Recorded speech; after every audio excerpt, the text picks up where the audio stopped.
Hey guys, and welcome to the first edition of the newly formed Mr. R Show Sports. And yes, this is going to be a working title, obviously. When we started our regular channel, just the Mr. R Show, it was with our Super Bowl predictions all the way back in February. Shocking it's been that long. But as time went on and viruses stopped sports and movie reviews, all we could talk about were politics. And we enjoy talking about politics. But when sports comes back, it doesn't seem fitting to have sports and politics and movie reviews all on the same channel. So today, we are splitting the sports off into its own thing, and we are kicking it all off with our NFL predictions by division. So join us today as we go through each division and predict it. Hey guys, welcome back to the Mr. R Show. Today, we're going through our division by division predictions for the 2020-2021 NFL season. As always, I am your host, Andy. I'm Ashton. So, Ashton, let us just kick in by saying it's going to be a weird season. Yeah, that's definitely one thing people need to realize, is especially with predictions. This is one of those seasons where I guarantee you one team's going to lose a starting quarterback.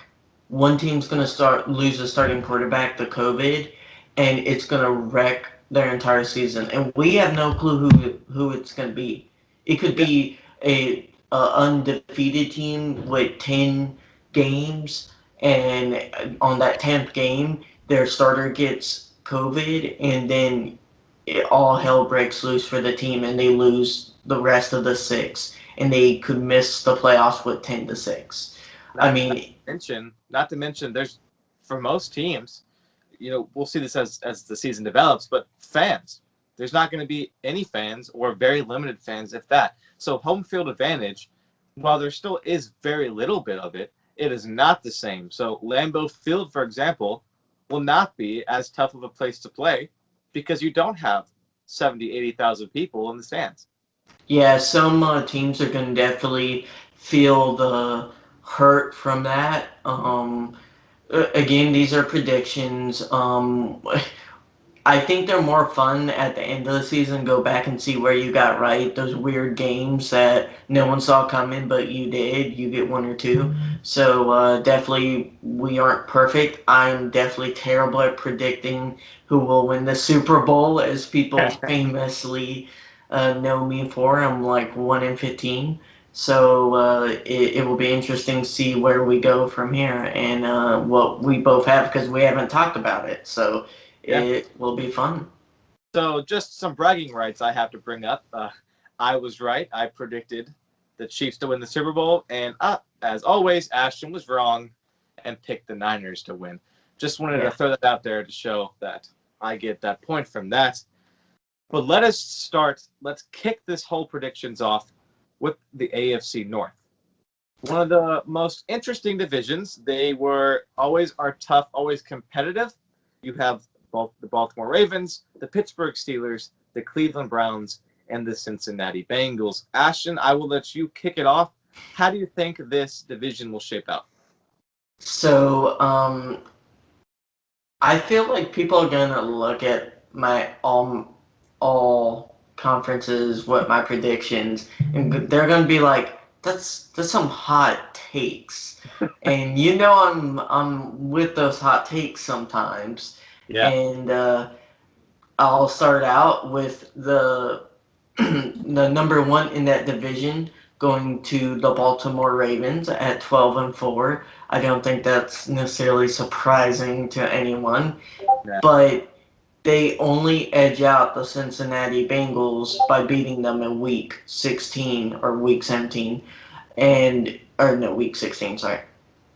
And the Cincinnati Bengals come in second at 12-4. What? Yeah. The Bengals at 2? What's their record? Their record is 12-4. Oh man. You have to explain that, please, sir. What does there explain? I mean, what do you mean? Their strength of schedule is what I went off of, and they have some surprising wins, especially early on. They play the Chargers. That's an easy win.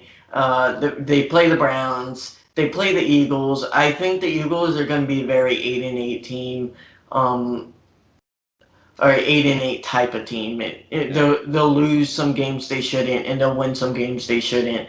Um, they beat the Ravens the first game they play. And I know there's always a few teams every year that outperform, and I just feel like I have a lot of faith in their new head coach.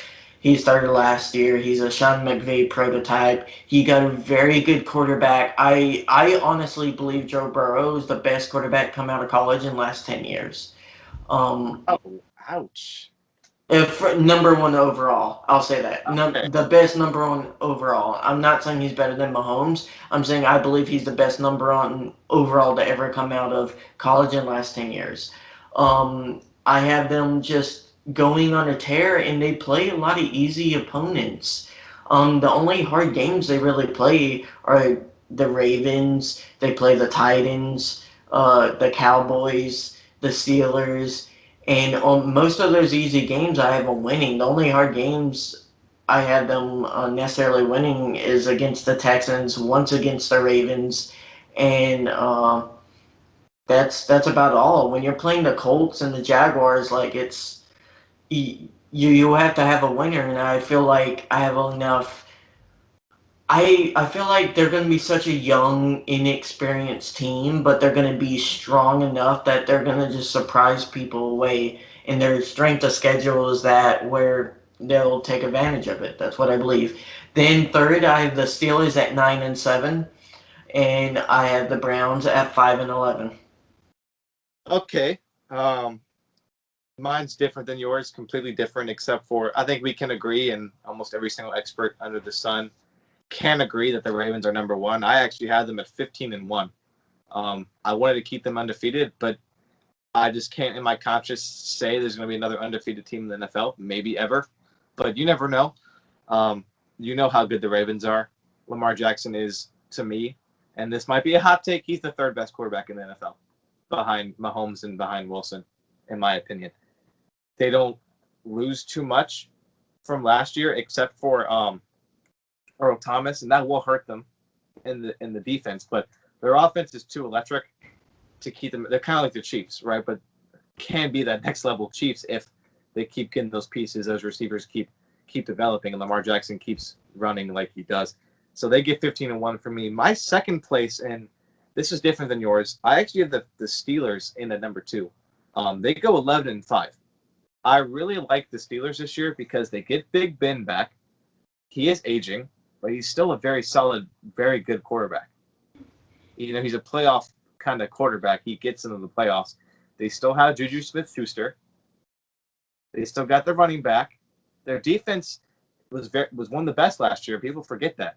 The addition of Minkah Fitzpatrick, one of the best safeties in the league right now, changed their defense, and they have almost everybody back from last year. Yeah, he was a great addition. He was probably one of the best low-key pickups by a team last year. Last year, if they had a quarterback, they would be a lot better. But they did not have a quarterback, and when they did, he was fighting with Myles Garrett and the Browns, throwing helmets around. So I got them at 11-5. Third place in the division in that 8-8, the perfect 500, is the Cleveland Browns. I think, like last year, the talent is there, but they will not dwell upon it. No one knows how their coach is going to pan out this year. It's another experiment. I don't think Baker's good enough to lead this team far. If they even make the playoffs this year, they're going to instantly lose in the first round. No question in my mind. They have the pieces. I don't think Odell Beckham Jr. is a good enough number one receiver to do enough for the offense. I love Nick Chubb. I do. Nick Chubb is a great running back. Yes. And I'll just chime in real quickly. I don't think by the end of the year, both Baker Mayfield and OBJ will be on the Browns. It's tough because I think Baker in the right system can be a good quarterback. I don't think he'll ever be a great quarterback in the NFL.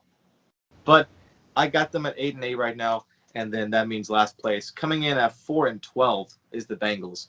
So I think did we flip the win-loss? Yeah, we did. We did. Listen, I understand your optimism with Joe Burrow. I understand that. I think, will be a great quarterback in the NFL. But you cannot sit there and tell me that their offensive line can hold up anybody, any defense in the NFL, except for maybe the Jaguars. That's it. They have no offensive line. The receivers, yes, they get AJ Green back. They get Tyler Boyd back. I like the receiving core. But Green is injury prone, and he's 32. He's aging. They don't have a single tight end because Eifert's gone. And they have nobody on the defense except for the defensive line. I'll give you that. Geno Atkins and Carlos Dunlap are good players. But other than that, they have no defense. So I mean, stepping into a position where he can't succeed instantly. I mean, during the draft and the offseason, they gained some offensive linemen. They're trying to put things together. I feel like it's less about exactly them and more about who they're playing. And I feel like they'll be kind of like the Cardinals were last year, where the Cardinals were a mess, but they still won a lot of games against bad teams, and they lost against any really, really great teams, and they picked off one or two good teams. And I would agree with you, Ashton. But the difference between the two quarterbacks is Joe Burrow is not a scrambler. So when that pocket collapses, he can move. He moved in LSU, but he was not a scrambler. I would say that the Bengals have a better offensive line than the Cardinals did last year. This year. I disagree. I think the Bengals' offensive line is up there with one of the worst in all the NFL right now. That is just my gut feeling that the Bengals this year will be good. Not great, good. Yeah, so consensus pick, Baltimore Ravens win the AFC North. They instantly move on, and we have some debates still we're in there, but the Ravens are ultimately the champions of the AFC North. Moving right along, let's talk about an interesting division because they always seem to be competitive, even though they're always not that good. It's just none of them can win a lot of games. And that's the AFC South. Tennessee Titans, Houston Texans, Indianapolis Colts, and the Jacksonville Jaguars. You have probably the worst team in the NFL in the Jaguars in the division, and a kind of a fight always between the Colts, the Texans, and the Titans. Ashton, do you want to kick it off, or you want me to handle this one first? You go and handle it first. Okay. This division is interesting now because of the arrival, if you will, of the Titans. Now, will they be the same team as last year? No. I do not think that Ryan Tannehill can duplicate what he did last year. It's almost impossible. The amount of completion percentage he had last year was insane. That being said, I still have the Titans winning the AFC South. I think they go 10-6 this year because Derrick Henry is still on board. I think A.J. Brown makes that next step into elite receiver status. Their defense just got better because they just signed Jadeveon Clowney just a few days ago. So this team has all the pieces, and I like their coach. I really do. He's young. He's inventive. I think the Titans are going to be a 10-win team. Now, will they win the Super Bowl? I think it's too early for them. But they win the AFC South. Okay, my second place team is the Houston Texans. Another perfect 500 team, 8-8. They cannot lose DeAndre Hopkins and expect to win more games. It's just not going to happen. Bill O'Brien did not do a good trade. Everyone made fun of it. Rightfully so. You don't give away a top 3 receiver for a running back. And what was it, like a second-round pick? Not even a first? Awful. Bill O'Brien should have got fired for that trade. I love J.J. Watt, but he's getting older, and he's always hurt. They don't have enough on the defensive side anymore like they used to justify the offense. And the only reason why they're going to win 8 games this year is because Deshaun Watson is Deshaun Watson. I wouldn't say poor man's Russell Wilson, but because Watson's probably still a top 5 quarterback in the NFL, but he's that kind of quarterback where even when the play collapses, he'll still get you 5-6 yards.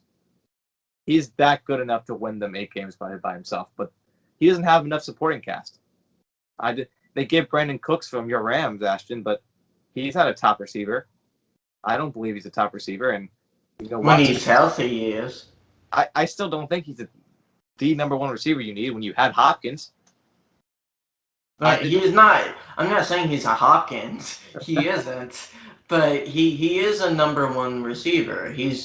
I would say he's a good number one receiver. He's not great. He's not a Hopkins. He's not a household name. But he puts up decent numbers. And that's why he was really good at New England. And then when he came to the Rams, he had good production. And you go ahead and finish. I'll get into my spill whenever I go over mine. I have third place in the AFC South, the Indianapolis Colts. And there is one thing, in my opinion, that is holding them back from becoming 10-6 instead of 6-10, and that is the quarterback. Phillip Rivers will not do it for the Colts. He is not the same quarterback he used to be, and he never led the Chargers to anything. And if you think he's going to step into the Colts and magically turn them around, that's not going to happen. They need a quarterback in Indianapolis. Phillip Rivers isn't. They have all the pieces there. An amazing offensive line. Good enough receivers. A running back like Marlon Mack, who I think is pretty good. A defense that is top-notch. They have the pieces in Indianapolis to be a playoff team, but they don't have the quarterback yet. And that's going to turn them from 10-6 to 6-10. And then finally rounding up the worst team in the NFL, most likely the Jaguars this year. 2-14, and that is generous. Those 2 wins are generous.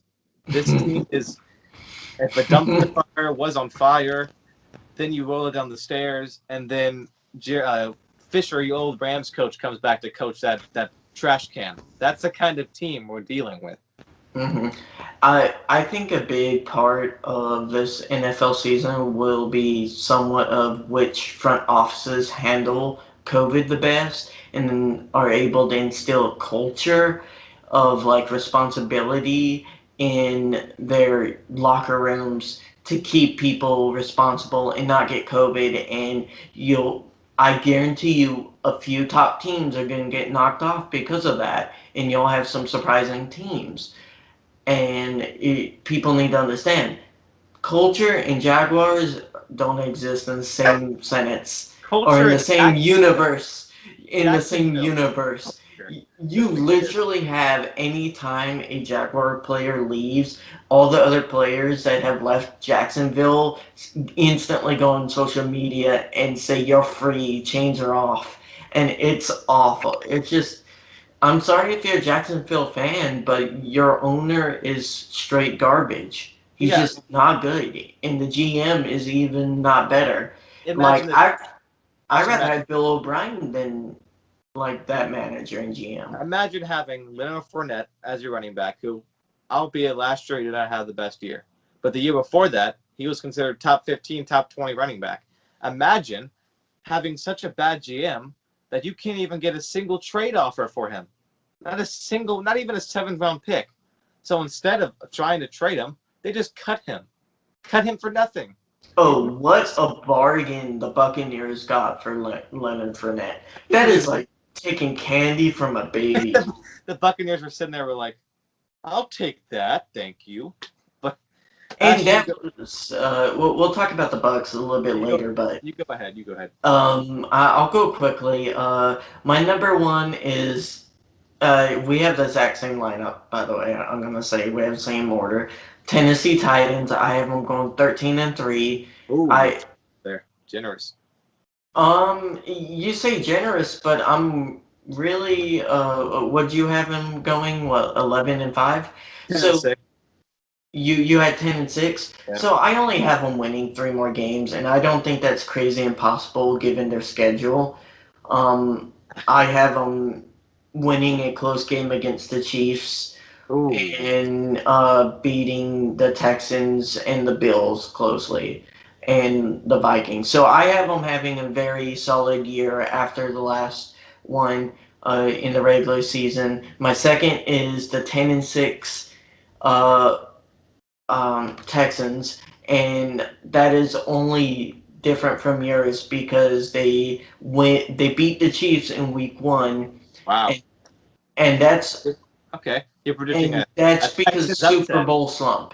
That's a Super Bowl slump game. They go into that game and they lose surprisingly a very close game by like a field goal or something.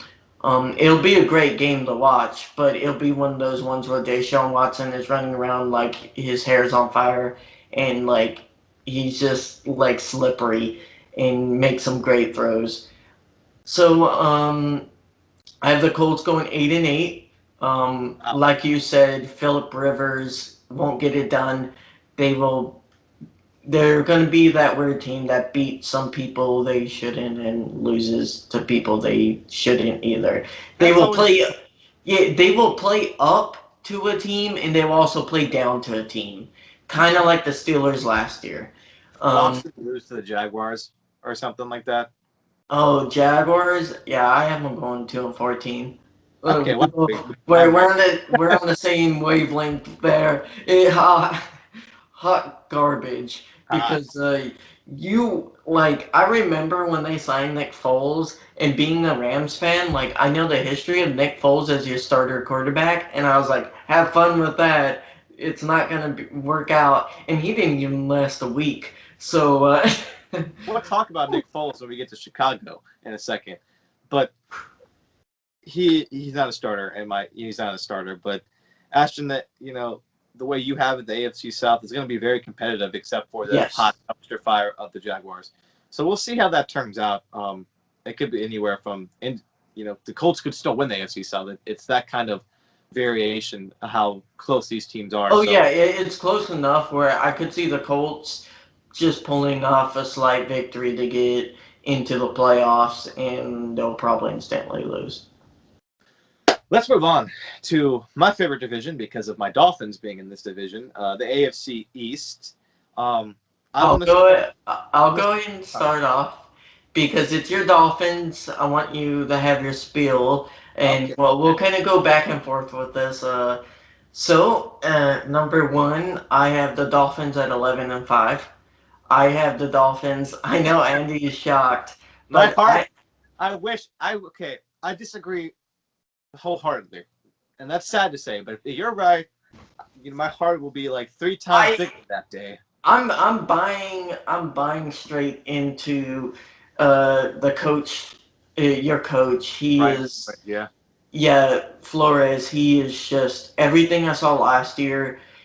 It was very impressive when he had the worst team in the league, but they performed so much better than that quality wise, and they have gotten so much better since last year.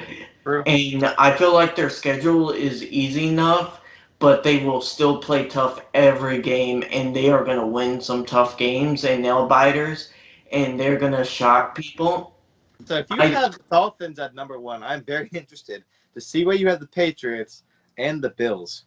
Yeah, so my Bills, or not my Bills, Or Bills. the Bills. No, no, I'm not Bills Mafia. No offense, Bills Mafia. I know you're gonna be pissed about this because you thought Tom Brady was one holding you back, and now it's gonna be the Dolphins.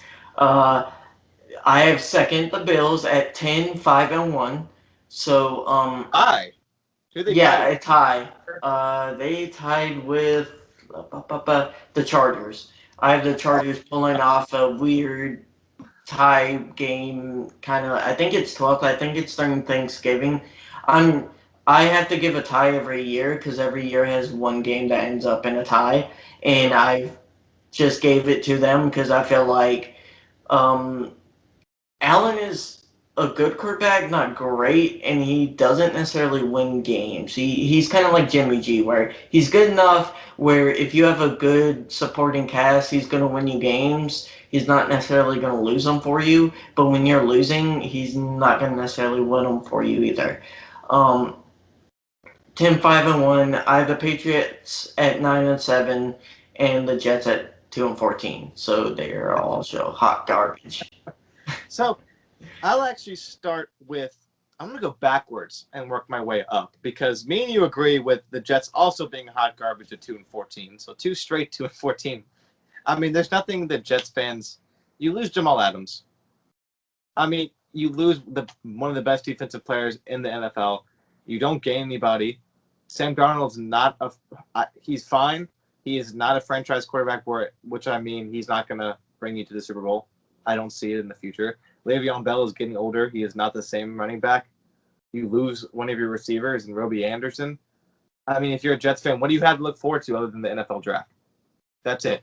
Look forward to the draft. You'll be a top 5 pick as long as you don't trade it. Hey, they're going to be tanking for Trevor. Tanking for Trevor. Tank for T-Law. So this is where me and you are different. My third place team in the AFC East is my Dolphins. As much as that pains me to say that, they're 4-12, worse than last year, and I do not because they're worse. I believe the problem is the schedule, and we disagree. I think there's a tougher schedule this year. We play your Rams this year, so our schedule is tough. You play the Seahawks. We play the Bills twice. We play the Seahawks. I think we play the Niners. We play the Rams. You know, those are 7 games right there that are probably going to be losses. Honestly, we're probably going to beat the Patriots in Miami because for some reason we always do, but it's a different Patriots team. But that's 7 losses right there, in my opinion, and that's not counting the other teams we have to play. So it's not that we're worse. I love the pick. I think so. A lot of Miami fans are mad because they're starting Fitzpatrick week 1. I think that's a fine decision. I think there's no rush to bring Tua back because we have the worst offensive line in the entire league. We have no O-line. So you cannot bring a rookie quarterback who is injury prone, as much as that sucks to say, into a system where he's going to get sacked at least 2 times a game, if not more. I think our defense has all the pieces. I think our offense needs to improve. I think one more year of work, one more year of development under Brian Flores, one more draft, one more offseason, we're going to be in contention next year for the playoffs. But this year we need one more year. And as a Dolphins fan, we say that quite a lot. But moving on, so a little drum roll there. Who's my number 1? Who's my number 2? I have the Bills winning the division at 13-3. I think the Bills are going to be not the best team in the NFL, but the most improved team. They're not going to be the most improved because they won 10 or 11 games last year, I believe. So they're winning 13 games this year because they didn't lose anybody. No one important. I think Josh Allen makes another great stride in becoming a Pro Bowl quarterback this year. And we might disagree on that, and that's fine. That's fine. I love Josh Allen. I think he has all the tools there. I think he is the best quarterback that came out of that draft with Rosen and Sam Darnold. I think he's the best quarterback out of the 3 for sure. I think you look at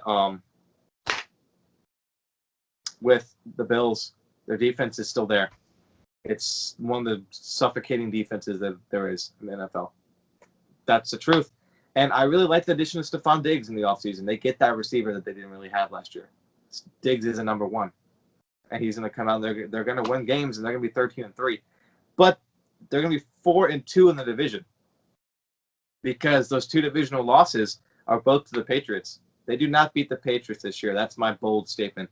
Because my number 2 is the Patriots. Obviously, deductive reasoning, Patriots are number 2. They're 12-4. And a lot of people are going to be shocked. They think that the Patriots are going to take a huge step back. I disagree. I think people are sleeping on Cam Newton. They're forgetting that this man, when he was fully healthy with a good offensive line, was a MVP quarterback who led a team to the Super Bowl. Cam Newton's good. He's a good quarterback. Even if he's just an average quarterback, there's enough. That defense in New England will win games. So I got him at 12-4. Not the best team in the AFC East, but they definitely make the playoffs again. They're not going to win the Super Bowl, but they'll be back. They're not going to just go away easy. I think Cam Newton and Bill Belichick is out for blood to prove that they don't need Brady to win, and vice versa, as we'll get to the Buccaneers later. But let's move on to the last conference or last division in the AFC conference, the AFC West, home of the reigning defending Super Bowl champions, Kansas City Chiefs. I will start. I think we can both agree the Chiefs are winning the division. Or maybe you disagree because I see your face there. I had the Chiefs at 13-3. They're still there. They're still the team. Mahomes just got the biggest contract of any NFL player ever. Rightfully deserved. He's the best quarterback now, and most likely will be if his career stays the same trajectory, best quarterback of all time. Offensive pieces with Kelsey and Hill. They're not. I don't think they're going to repeat. I think it's so hard to repeat as Super Bowl champions in the NFL. It's very rare. So I don't think they're going to repeat. They're going to be 13-3, and they're going to get kicked out. I would say relatively early in the playoffs, just because they're expected to be so good. They're 13-3. At second, I had the Denver Broncos. I think I had them at 5-11, but I still see them as a dark horse to win. Honestly, get to 10 wins. And I know that's crazy. It's a stretch. How can you have them losing 11 games, but then also, can win 10, right? But a lot of those games are 50-50 because the Denver Broncos are a good team. But the sucky part about the Broncos that keeps me from picking those wins is it was just reported today that they lost Von Miller for the season. So the best linebacker they ever had in their team's history is gone for the season. So that's going to hurt their defense. If Drew Lock can make that next step, because he showed flashes last year of being a really good quarterback. If he makes that next step, watch out for the Broncos this year. Third place, the Chargers. What can I say? I'm not a fan of Justin Herbert. I know some people are. I just don't see him as being a future guy in the NFL. I have them at 4-12. And I also have the Raiders in at 4-12, also kind of just tied for last place. Because I like John Gruden. Okay, I think he can get talent at what people don't see. He did that with Josh Jacobs as the running back. But there's not enough there in Las Vegas. And them being in Las Vegas puts me just at 4-12. Mm-hmm. So, yeah, that's an interesting rundown. At number 1, I have Kansas City at 12-4. Yeah, you agreed, and we're pretty much the same. Right? Yeah, 12-4. I have Kansas City early on, kind of taking 2 losses. They stumble a bit against the Texans and the Ravens, and they lose to the Bills later on, but basically go on a winning spree after that. Besides losing to the Saints later in the season, I have them having a solid season. The Raiders I have as my second at 6-10. I have them just we're pretty much the same about that AFC West. And then the Chargers at 4-11-1. There's that tie with the Bills. The Bills just for some reason have a bad day that day and tie the Chargers, which has some talent. I mean, Joey Bosa isn't no one, and he and they got Melvin Ingram on that D line too. Yeah, it's not their defense isn't the problem. It's never been. No, it's the offense. It's the offense. Always the offense. And it's sporadic too. It's a very sporadic offense. And then I have the Broncos at 4-12. I think they're going to be hot garbage. Wow. And Drew Lock is all right. I mean, he's to me in the bottom third of quarterbacks in the league. He has to prove more to me. Yeah, he had a few good games against the worst defenses in the league. So it's like, 4-12. No offense if you're a Bronco fan. I feel like you have a lot of good pieces there, but it's like, I don't know what they're drafting for, and they keep on losing. Like, Von Miller just makes 4-12 just more of that cemented. Like, if they had a good defense, I could see it going up to 6-10 maybe, but that's what I have them at. So I feel like everyone but the Chiefs is going to be basically either at mediocre or garbage. Yeah, I mean, I can see that. I mean, it's a Chiefs show. It's a Chiefs show in the West. That they're going to be 6-0 in the division. Honestly, in my opinion, And that's I don't disagree with that. So if maybe the Raiders on a good day will probably even out the division record with them, but if I'm a Chiefs fan, I'm not worried about the Raiders. That's the AFC for you guys. We ran that down, so we both have Baltimore winning the AFC North. I had Tennessee winning the AFC South. You had Tennessee. You won there. You have Miami winning the AFC East. That's the first hot take of the day. I have the Bills, and we both have the Chiefs in the West winning. So pretty much similar, except only one deviation so far. Stephen A. Smith would say blasphemous pick with the Dolphins at the East. But let's move on to some would say the more competitive side of football, the NFC. And starting with the heavyweights of the NFC, let's actually start with your favorite conference, the NFC West. Heavyweight conference. Could be the most difficult conference in all of football. I will start because I know you want to talk about the Rams. So let me start by saying repeat division champions, the Niners are going to win the division. In my opinion, they're going to be 14-2. They don't. I know they lose a couple pieces on the defense, but they still have Nick Bosa. I mean, Nick Bosa is a game changer. Richard Sherman's still there, and I know he's not the same cornerback he was in Seattle, but he's still one of the smartest cornerbacks. He's not the fastest, but he knows how to read. And I love Richard Sherman still. The offense is the same, except for Matt Breida is leaving, but they were never past. I mean, they were some run heavy, but I can still see. They were very run heavy. If Deebo Samuel comes back healthy and he does not regress any from that foot injury, he should be fine. This team should still be 14-2 on the defense alone.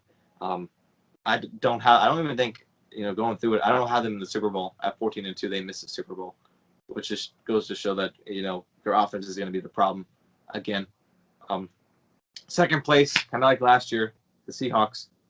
I had them, and this is a controversial pick at 13-3. I always love the Seahawks, and I've already said Russell Wilson's the second best quarterback in the NFL. 8 of those wins are from Russell Wilson alone. You add a receiver core of, you have Philip Dorsett now, you have Tyler Lockett, you have DK Metcalf. I love Metcalf. He's a monster of a receiver. I think he's like 6'5", 6'6", 200-some pounds, and he's like fast as heck. He's a monster of a receiver. Defense has Bobby Wagner. You know about Bobby Wagner, man. He is the best linebacker in the NFL. I know Bobby Wagner. You know Bobby Wagner. You got Griffin at linebacker, so there's still pieces there. They're not the same. They do lose Clowney, so I think that keeps them from being that best team in the NFC West. But they're still going to be 13-3, make the playoffs easy there. Now, it was a tough decision. Should I put the Cardinals or the Rams at third? Don't you cry too much. I had the Rams at third. And I actually had them going 9-7, repeating the same. I really thought you were going to go with Cardinals third.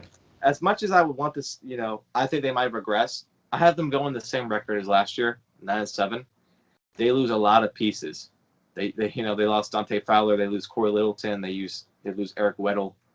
All on the defense side alone. You lose Todd Gurley, and yes, I know he did not have a good season last year, but he was amazing 2 years ago when he went to the Super Bowl.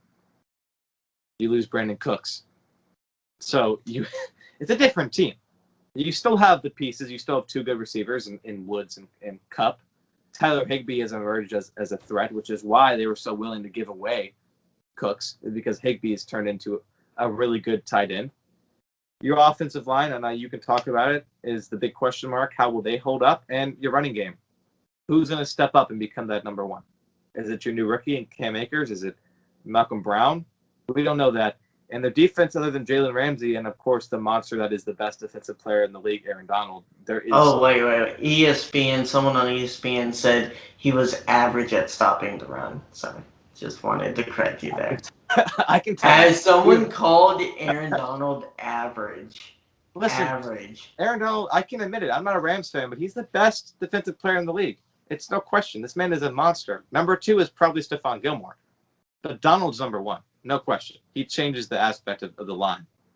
And last place is the Cardinals at 7-9. But they could easily switch with the Rams.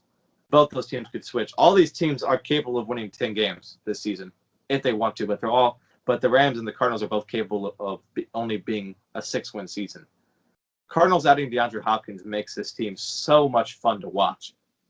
The trio of Hopkins, Kirk, and Fitzgerald is going to be a very fun receiver core. You still have, I cannot think of his name. The old Miami running back is now in Arizona. I cannot think. Kenyon Drake.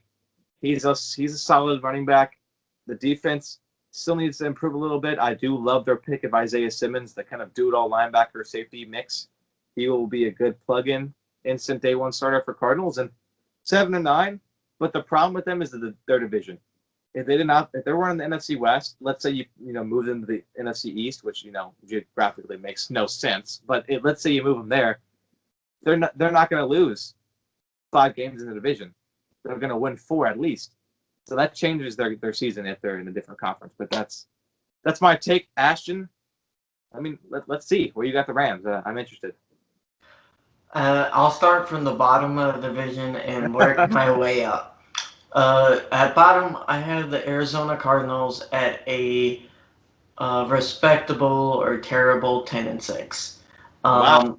So you do agree with 10 wins for every team, maybe? I'll go into it at the end. I have the 49ers at 10-6. I have the Seahawks at 10-6, and I have the LA Rams at 11-5. Winning? Yeah. Ashton, your bias is showing. Let me preface that with a few things. So I have full.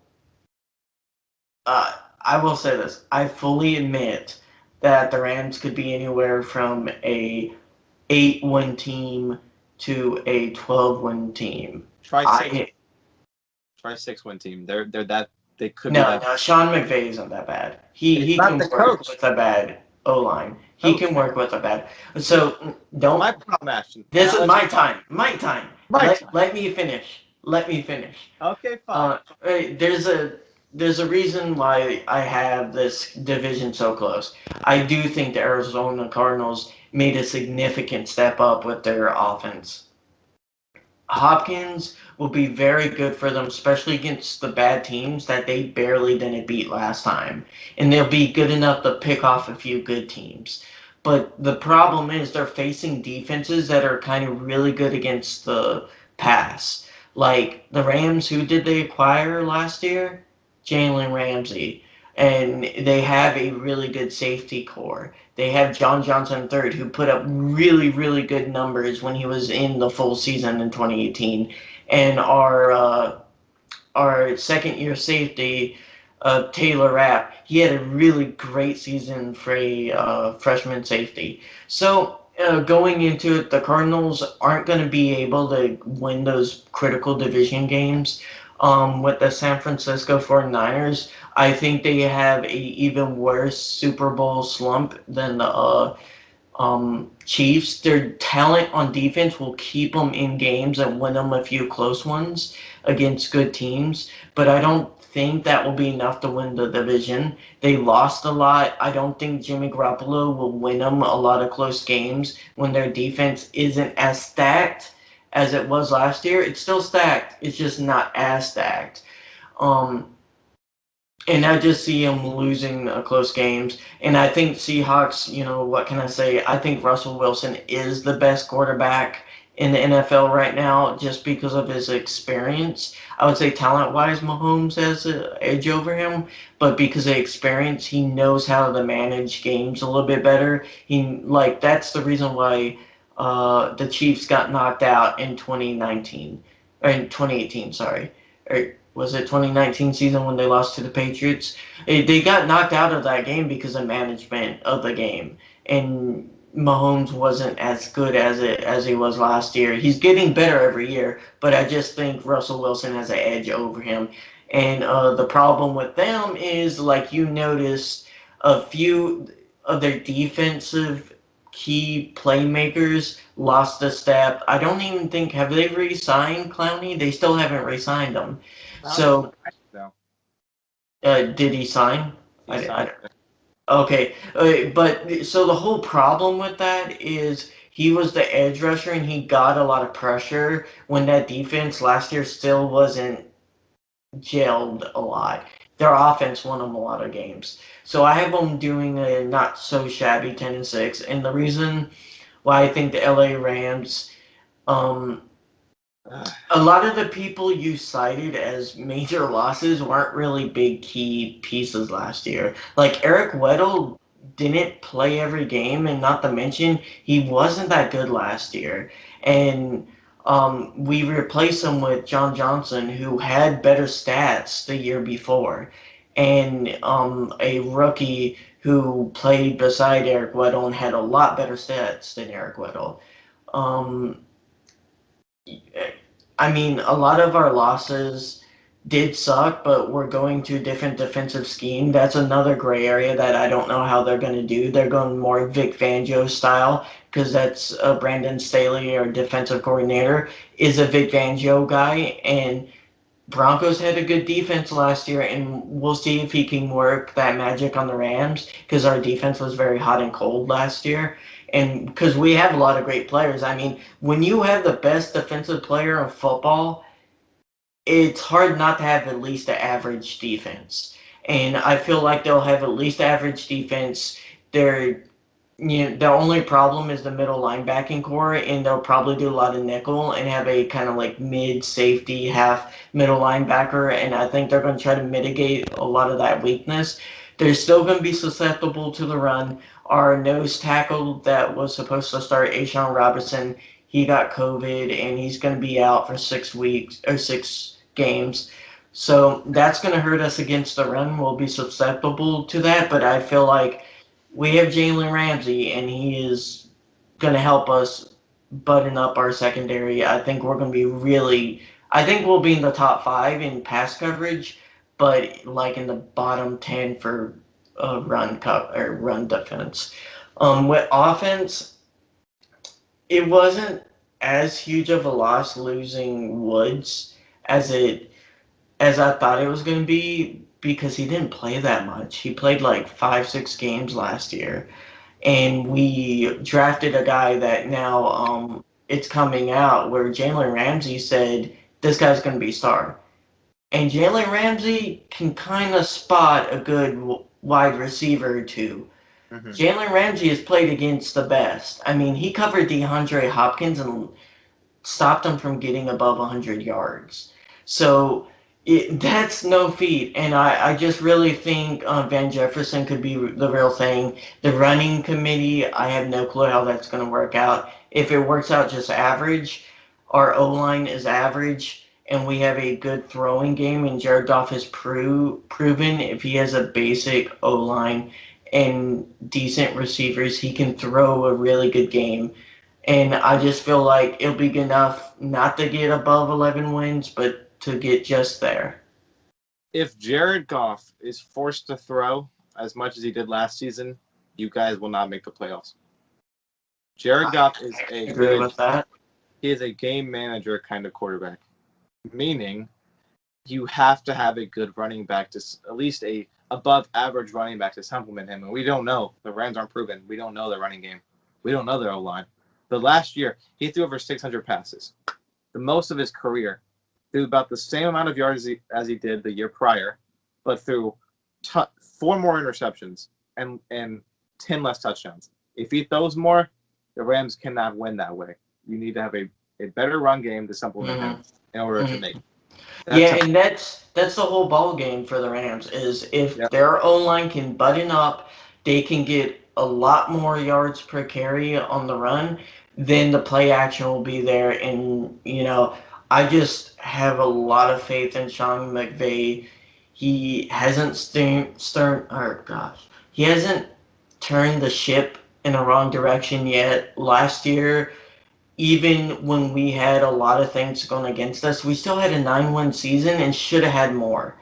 And, a lot of people don't remember, we beat the Seahawks twice last year practically if it wasn't for a missed field goal at the last second. So it's like we beat good teams last year. We also lost terribly, but we had our good games and good moments. The question is all that chemistry there? So, Andy, let's go ahead and move on to the NFC East. Enough with the West and move to the East. What a weird division this year.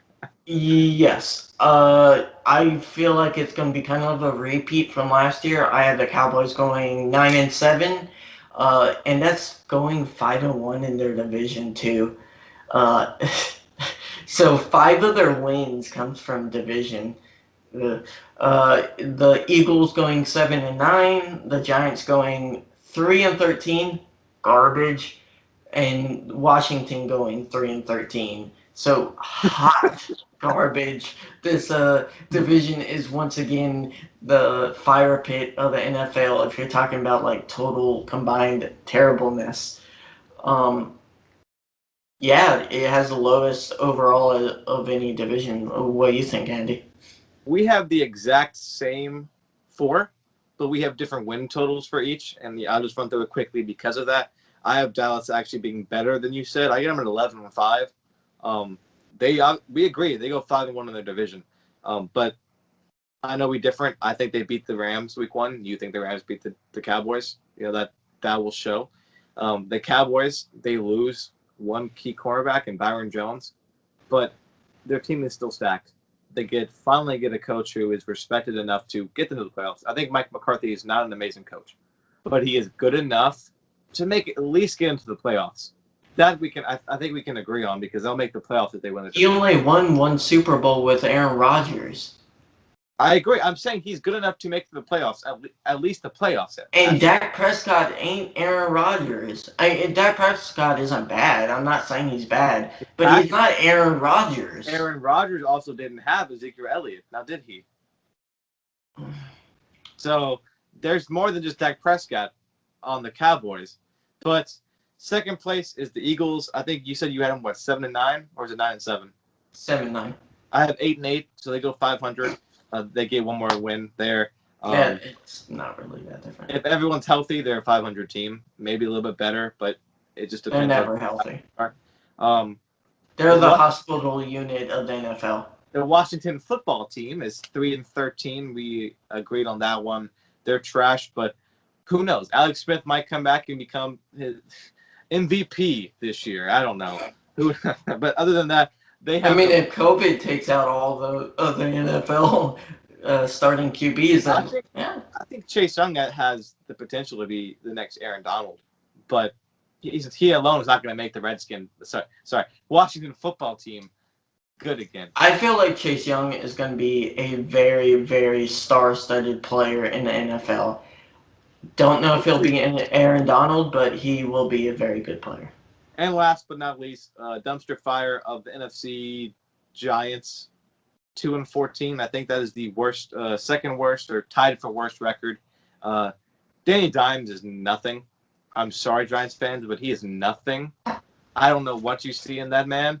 You have Saquon Barkley, and that is it. If he ever gets hurt, you're not winning a single game. Period. If he gets hurt, you can't win. You got nothing. Nothing on that team to make yourself happy. Tank for Trevor. Kick Danny to the curb. Trade him for a third-round pick or something to somewhere like the Bears because you know they'll do it. and just move on with your life. You know, but they will do that. Oh, man. I love it. Yeah, but the Giants do terrible trades, too. So it wouldn't be for a third. It would be for like a seventh. Let's move on to maybe the most interesting division, depending on how the Buccaneers turn out. The NFC South. My number one, I think you can agree on with me, Ashton, is the Saints. They may be the best team in the NFL, maybe, but they're in the NFC, so it's a little bit tougher of a division. Sean Payton has to win the Super Bowl this year. He has to. Drew Brees might not be there next year. He might retire. Drew Brees is still one of the best quarterbacks in the NFL. But his problem is he's just a pocket quarterback. That's holding them back some as the NFL changes to a more mobile game. They have all the pieces. Alvin Kamara, stud. Michael Thomas, best receiver in the league by far. They just got Emmanuel Sanders, a second piece that can finally complement Thomas. So the offense is there. Their defense is there. Marshall Lattimore, probably the second best cornerback in the league, third best quarterback in the league, depending on how you ask. One of the best pass rushes in the league. They're there. The Saints are there. They got to win this year. No question about it. Buccaneers, I have it too. And the Buccaneers need to be careful or they're going to turn into this year's Browns. But I don't think they will because, one, I'm not a huge fan of Bruce Arians, but at least he's been around the yard more than, Freddie Kitchens was never around the yard. So at least he's been there and can at least have maturity coming from this team. It's not just a dumpster fire organization of the Browns. So they have a good organization, at least a good coach. As in, he's not going to just have them play a bunch of pickup basketball and say that's, practice or whatever. But you have a guy like Tom Brady, as much as, Father Time's going to catch up to him sooner or later. He's mature. He's experienced. He's a, 5 or 6 time Super Bowl champion. You always cannot count out TB12. They give Rob Gronkowski.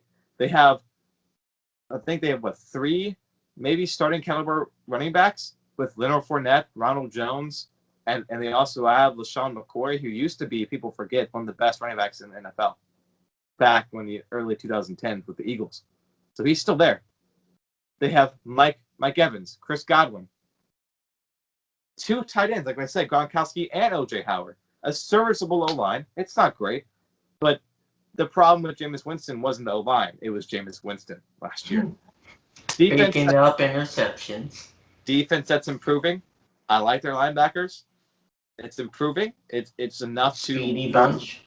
It's enough not to lose the game, and I think their offense has the tools to win games. They go 11-5, make the playoffs at the second in the NFC South. Followed by them are the Falcons at another perfect 500. This is a team that has the potential to win 10 games, but also has the ability to win 6. Just it depends on how good Todd Gurley can bounce back in his new home. We don't know for sure if he's going to be back to that top 10 running back that he was just 2-3 years ago. I think he'll be good. He won't be great, but he'll be good. I think their addition of Hayden Hurst is going to be the most underrated move of the offseason. I love Hayden Hurst, and I am a South Carolina Gamecocks fan. Okay, so it's some bias there. But I watched this man play for 2-3 years on our team. He is a monster when he has every single piece you need as a tight end. He's got the hands. He's got the size. He's got the speed. He's got the blocking ability. He just never had a chance in Minnesota. He's always behind guys in Minnesota. Not Minnesota, in Baltimore. Mm-hmm. So he's going to have the chance to be the number 1, and the Falcons love their tight ends. They throw it in them 5-6 times a game. You saw that with Austin Hooper last year, and he was really good. So Hayden Hurst will step in that role and be really good. Their defense is the biggest question. How will their defense? It's not the same defense that was in the Super Bowl. They're either not as good as they were, or they got traded and they got released. They need to step up. I think the Falcons got A.J. Terrell, the cornerback from Clemson. I love him. He's going to be, I think, a stud in the league. But we need to see that defense step up. And moving on from a defense that needs to step up to a defense that needs to retire, and that's the Panthers, who, after Luke Kuechly, is not a team anymore. It's sad that the Panthers don't have a single player from that Super Bowl team left on the team. I think it was 5 years ago.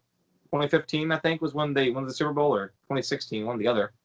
They don't have a single team player on that team from the Super Bowl, not even their head coach anymore. And I love Joe Brady, their new offensive coordinator. But Teddy Bridgewater is not the quarterback that's going to change this organization. They are in total tank mode, even if they won't admit it. They're going to go 3-13 at best. And they better hope they get top number 1 pick and get Trevor Lawrence that can change this organization around. You see some differences. Not too much. My number 1 is the Buccaneers at 11-5. We have them going the same. Okay, thanks, sir. Okay, I want to see what you think. What about Buccaneers? The Saints, but we'll get to that. The Saints I have going 10-6, and it really, to me, the Saints, they're always that team that's good, but they're always good at the wrong moments of the year, and they're always peaking when they don't need to be, and I just don't see it this year for them. I mean, Sean Payton, how many heartbreak Super Bowls can you go through, or playoff losses can you go through before you just entirely cause a city to erupt and riot? I seriously think if it happened again, they would have riots. Because the hurricane just devastated Louisiana. Yeah.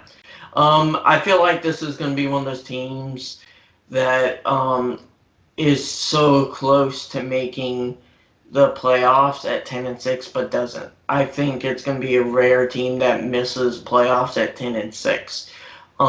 The Falcons I have going 8-8. They are that average 8-8 team. And Matt Ryan, I really like. I really like him. I like a lot of the tools he has. A lot of the. It's like their receiving core is fine. Their defense is fine. I Fine. mean, They got Julio Jones. well, I meant like their offense in general. Their receiving core besides Julio Jones, because he Okay. can get doubled up every game.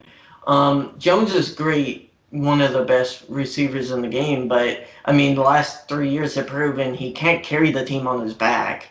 Him and Matt Ryan can't do everything by themselves, and Honestly, I don't.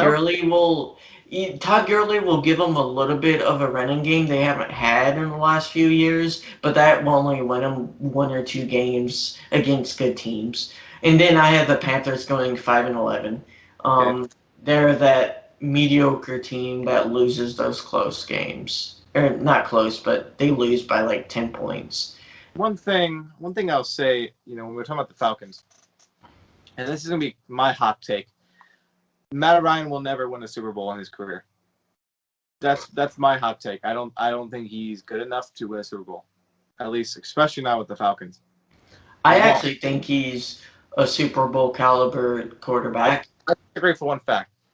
They had the game won against the Patriots a few years back, and their offense decided to not score a single point for almost 2 quarters. That's on the quarterback for a lot of it.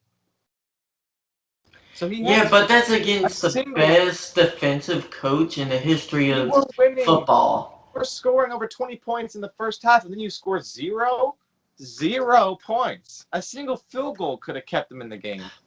You didn't. They did. And all he had to do. I'm not going to blame everything on Matt Ryan. It wasn't all his fault. But he is that leader of that offense, and they got 0 points. That's all I'm going to say. I'm not saying Matt Ryan is a legend, but I'm saying Oh, he's he is a really good. legend. Just not for the ways you want to be a legend. Last division of this Yep. long video. NFC North today. Always very competitive, at least of top 2 teams, and I think we're going to agree on the top 2 teams. I'll start. Green Bay is #1 for me.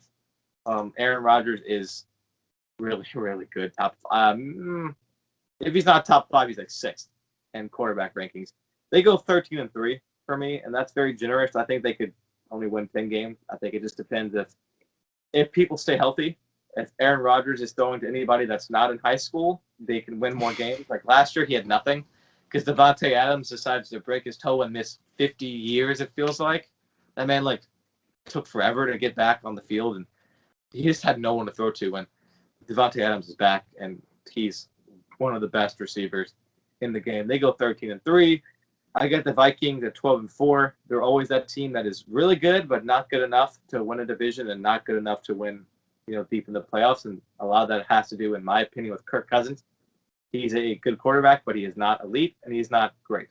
He is just a good quarterback that will not lose you games, but he will not win them when it needs to be won, except for maybe once a year in the wild card game. Coming in third, the Detroit Lions. They're 5-11. I know that record makes it sound worse than it is. I think they make strides this year. Matthew Stafford coming back. If he stays healthy and plays as good as he does, maybe they can win 7 games. But they're 5-11 for me. And then dumpster fire, maybe the worst team in the NFL this year is the Bears at 2-14. They have no quarterback. They decided to start Trubisky, which I don't blame them because you have Foles as the other option. But they have 0 quarterbacks. And the only Why guy did they sign Foles? Why did they trade for him? They got all that cap money and they're not even playing him. the Bears are just so dysfunctional, and they're gonna be a 2-win team this year, at most. I have Green Bay at 11-5. We can't disagree. Aaron Rodgers has been consistently one of the best quarterbacks in the last 6-7 years. They had a few down years, but that was because of their head coach. I honestly believe, not the team itself. They have a really good head coach now, which is also a protege of Sean McVay. He's Oh my god. spreading across the NFL. It's Okay. fine. You'll get your own Sean McVay soon, Andy. We have Uh, Brian Flores, Bill Belichick protege, so I'm fine. hey, if the Dolphins and the Rams ever played in the Super Bowl, that would be kind of funny. That'd be great. That'd be awesome. Yeah. So I had the Vikings second at 9-7. Yeah, we're not going to really disagree on the order of these teams. I have the Lions at 6-10. They are the Lions. They They're beat the bad Lions. teams, but don't expect them to do any more than that. And I like Matt Stafford too. I feel like this is like the Falcons, but in the North. Like the almost the exact same team. They have a good wide receiver or two.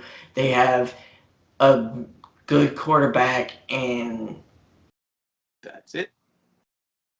basically it. And then, yeah, the dumpster fire, the Bears. I mean, when you have a GM trade for a quarterback that you're not even gonna start, and he has like 12 million in cap hit, it makes no sense. You know who they could have got? An edge rusher. You know who was on the block, Andy, for a long time? Lots of Who? players. Who I don't from the Seattle Seahawks? Who was on the block? Clowney was one. Yeah, Clowney. They could have signed Clowney. You know what they need? Better edge rushers. I mean, it's like it makes no sense. If you're gonna sign a QB, at least sign someone. Like they could have got what's his name off of waivers from Josh Rosen. Like at least give Josh Rosen a chance to be in a better situation He signed than with someone. Who did he sign with? It might have been the Bucks, honestly. Because they signed. I don't think it might be the Bucks actually. It feels like they're signing everybody.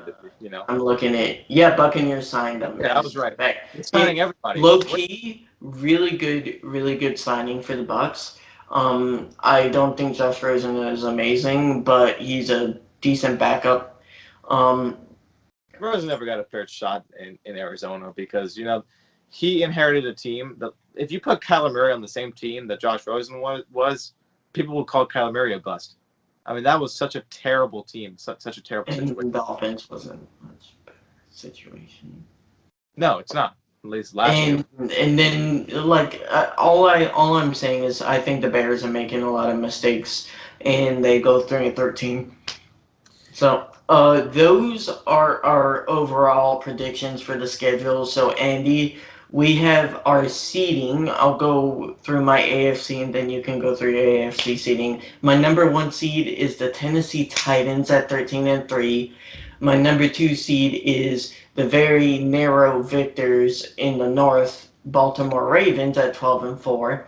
Then I have those are the two people who get what only the top two, or is it the one? Yep. Yeah, you get the bye, and then third is the Chiefs. Fourth is your Dolphins. They sneak up into the top spot in the East, Miami. and then the Bengals are fifth.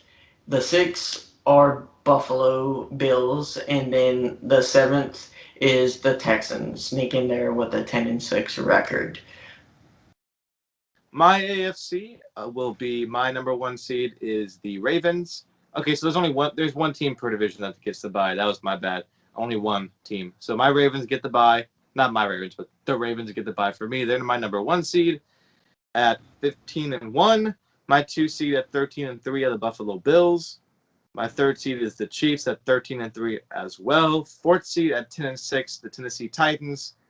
At 12-4, the fifth seeded Patriots.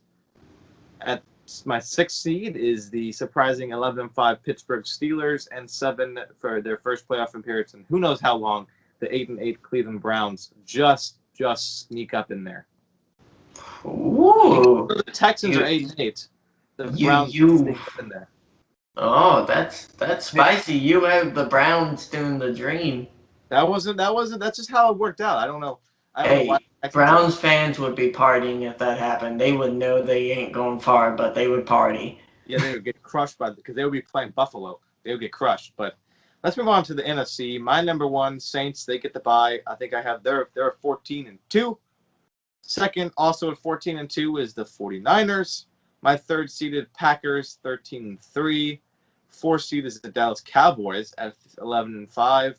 5 seed is the Seahawks at 13-3. Minnesota gets the 6th seed at 12-4, and the 7th seed is the Tom Brady-led Buccaneers at 11-5.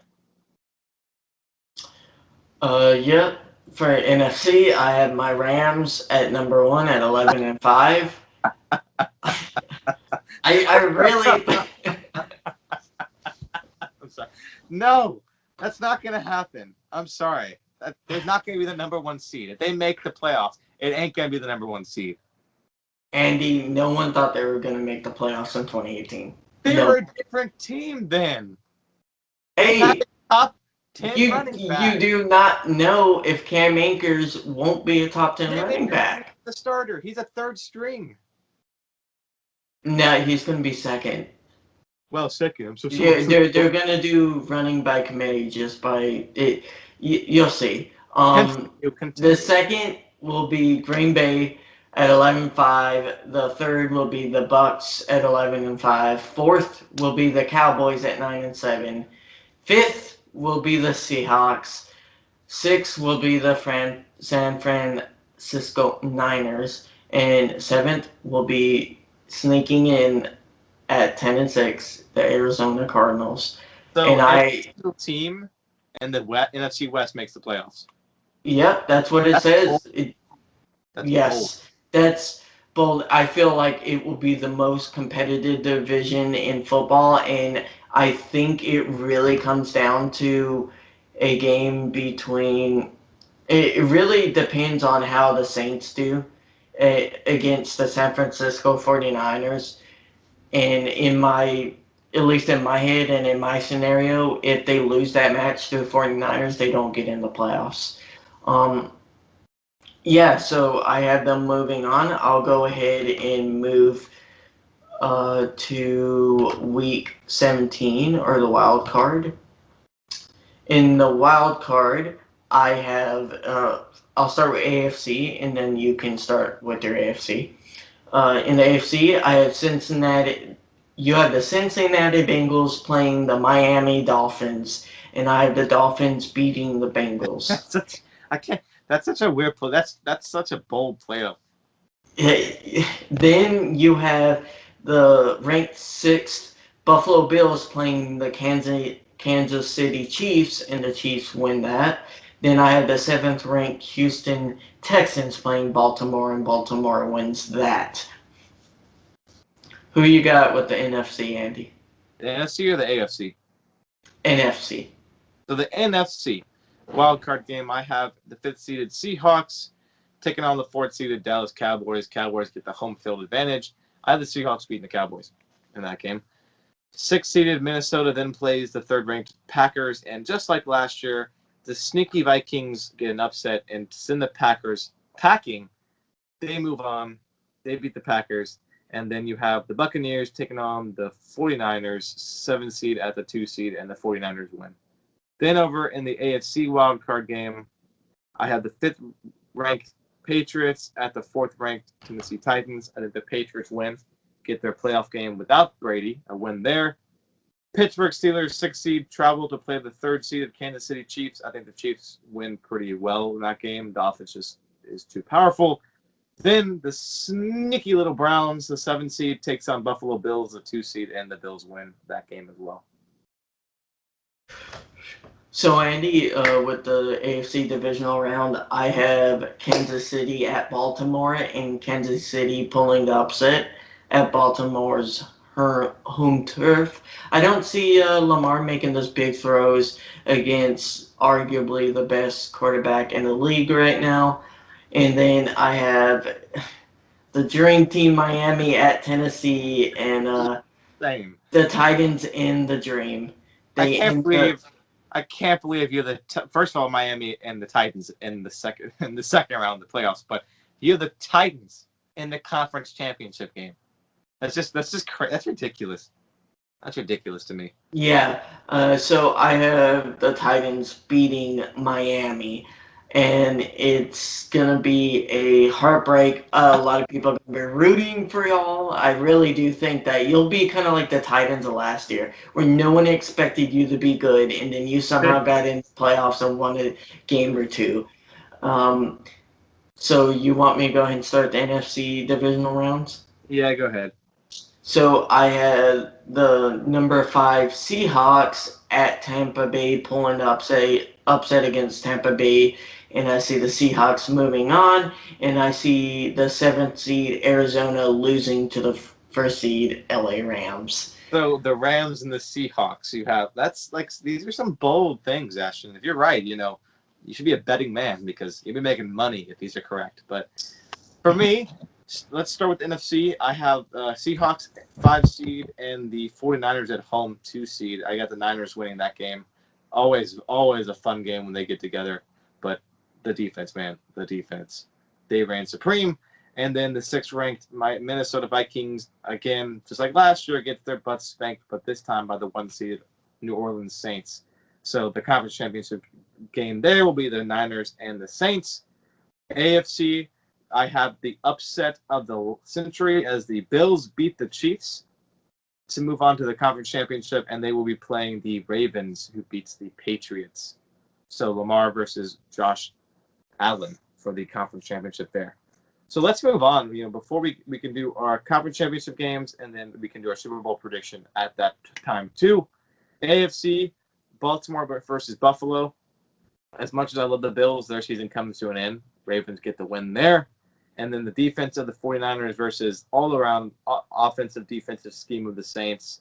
I think the Saints win.